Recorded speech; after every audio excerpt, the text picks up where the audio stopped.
If you are learning Korean, you need to watch this.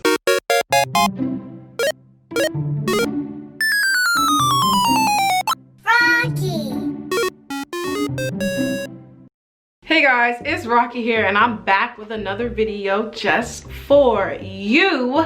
I'm back with the language learning videos like I promised, and today I wanted to make this video for all of you out there who are learning Korean or who's about to learn Korean.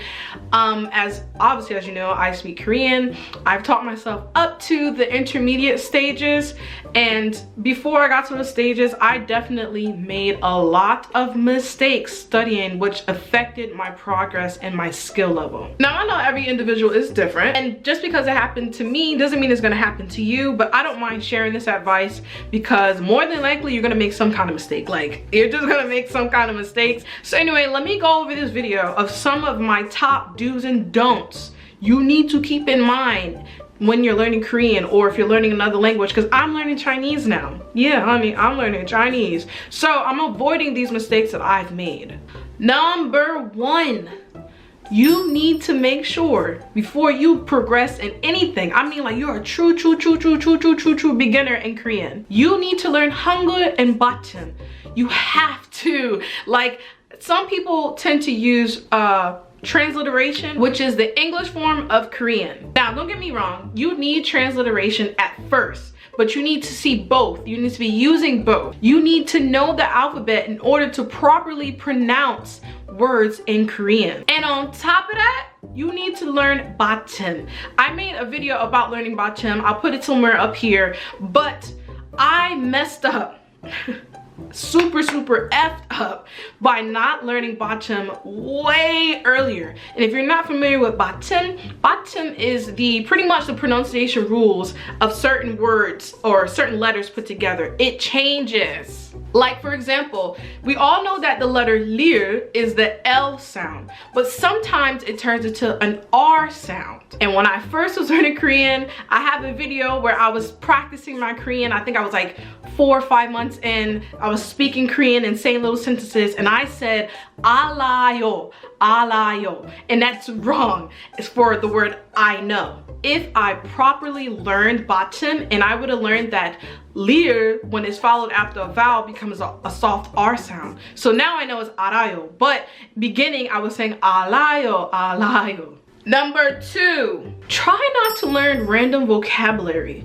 I know that sounds weird, but I'm gonna tell you my opinion why I think that's useless. Now, I have tons of Korean books, which by the way, I don't use anymore, so I will be doing giveaways.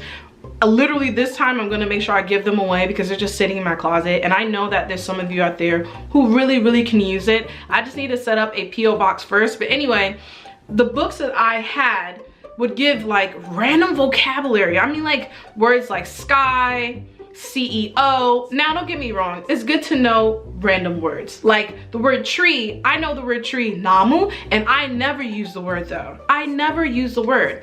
So what I'm saying is, even though it's good to learn random words, I suggest revolving your studying around words that you're going to be using. Like if you're a school or a student, you need to learn vocabulary words about school or school subjects, or hey, what's your classes? What is your major? You need to learn those words also. Or if you talk about music or dance or music, anything you love, you should find words around that. Learn words that help you express your thoughts and your feelings in Korean. Learn words of what things you're gonna touch, you know, things in the house, a garbage can, a door, hold the door, can you throw this away? Action verbs, like, trust me, try not to learn too many random vocabulary words that you know you're never gonna use. Like clouds and sky, that's cool, I know them, but I never use the word clouds or sky. Like, unless I wanna say, oh, the sky is so dark or something like that, but like, really?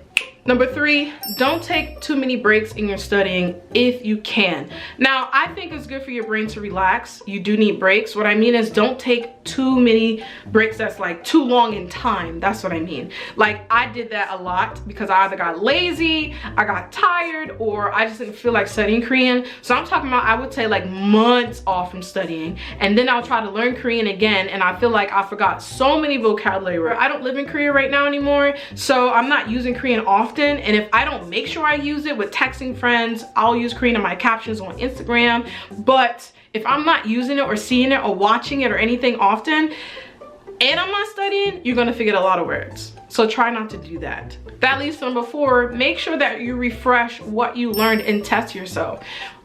People tend to move forward a lot in their studying and they don't even know if they mastered what they just learned. If I were you, I would just refresh your memory every now and then. Use note cards. There's apps where you can make like flash notes and practice. You can set a reminder in the app to say, hey, let me know to do a little practice every now and then. It's just so I can make sure I don't forget the things I've learned. Number 5, please don't be afraid to use your Korean. Using Korean in speech and conversation can be very nerve-wracking because you're just afraid, or you don't want to sound foolish, you don't want to make mistakes. It's okay to make mistakes. You may have Koreans who will help you or correct you, and that's good. But if you don't try, you're never going to progress. And if you're seriously learning Korean, like you want to use it, you have to use it in real life practice. So if you live anywhere, wherever country you're in or state, wherever you are, and there's like some Koreans or a Korean town or a certain area where there's a lot of Korean things or food or restaurants, order your food in Korean. Tell the owners or that waitress who is Korean that, hey, I'm learning Korean, I would like to just practice with you and order. They'll be happy, they'll be ecstatic. Let me tell you, Koreans love when foreigners speak Korean, even if it's just a little bit. So don't be shy. I know that's easier said than done, but if you don't speak Korean to Koreans often as possible, I just don't see how you can progress in a new language. Like, it has to be used. It's a must, guys. It's a must. 6, you need to make at least 1 to 2 language exchange partners. You need to make somebody where you can talk often, text often, send messages often, practice texting in Korean. Like, you're gonna need some kind of partner, guys. Like, you can't just sit home, self-study every day, say it out loud to yourself and think you're gonna get good at pronunciation, fluency. You may not even write sentences the way that person would speak, because don't forget, books teach you an extremely proper sense of Korean. Koreans, however, will speak in a different form, like a little less structured and more casual. They have slang, so it's good to pick that up from a native speaker through a language exchange partner. 7, don't buy too many books. Seriously, we tend to buy a lot of resources when we're first learning a language out of excitement, because we don't know what to buy. Be careful when you buy books to self-study. A lot of these textbooks that you find on websites at Amazon, some are extremely really good, but they require a teacher or classroom. And sometimes you don't know that, but like, I've ordered certain books and I'm like, this is very hard for me to do on my own. It's because you're supposed to be in a classroom with a teacher. So don't waste too much money on books. Buy 1 or 2 good textbooks. Wait till you finish it and move on to the next one.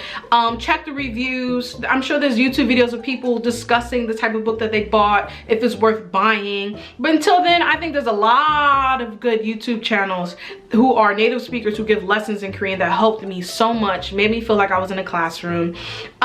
There's free websites like Talk to Me Korean, hands down amazing. So don't spend too much money on books. Don't have too many books, because you're going to be all over the place with your learning. Another thing is, please surround yourself with Korean as much as possible. If you're not living in Korea, you need to make sure that Korean is always around you in different ways. Your TV, so whatever you're watching, K-dramas. Also, don't just watch K-dramas, you guys. Go on YouTube and watch TV shows and live action things, so you don't only just hear vocabulary and sentences used for drama. Sometimes people don't talk like that there. It's for television. It's not real sometimes. So you need to watch other TV shows like Happy Together, something that'll make you laugh, something that'll give you different kind of vocabulary, something that has, you know, subtitles at the bottom. I watched a few like K-idols, like there's shows that take K-idols and do funny and cool things. Stuff like that is really cool to watch with the subtitles in Korean and in English. You can understand what's the context. But to make sure you surround yourself. Listening to podcasts on your headphones, listening to K-pop is good, but make sure you listen to regular speech podcasts, learning podcasts that's available free on YouTube or Spotify or wherever. Surround yourself with Korean. Turn your phone to Korean when you're at the level of knowing how to use your phone in that Korean language. Anything is possible. surround yourself in your home and around you with Korean because you're not there, so you need that surrounding. When you go to Korea, and if you do, and if you haven't been already, Koreans can speak very slur and very fast. Just like in English, in my native, like calm talking voice where I'm from, I have a switch, or I can turn my switch on to speak very proper in academia because I'm an engineer, and sometimes I turn that switch on and talk real fast and regular like where I'm from. They do the same thing there. Lastly, try to use a good Korean dictionary and translator. Google Translate is not your friend. I say that because Google Translate is decent. It's there for just the purpose of trying its best to translate something that may not give you the best translation. So you need to use Korean websites like Naver. I use it a lot in Korea. I still use it here. There's also another dictionary, like translator, I like to use. I'll put it down in the sub box also. You need a good dictionary and you need a good translator. So that's pretty much it, guys. I just wanted to share these little things, and they're minor, but if you miss them and mess them up or skip them, it can really hurt you in the end of going from beginner to advanced one day. And I think that's very important for all of us out there who are learning a language that's so different from their own. So let me know if you have any questions, concerns, or thoughts down in the comment section. Happy New Year once again, everybody. I know you're gonna have a prosperous year in anything you want to do in all your endeavors and your studying. Ta-ta for now, and annyeong.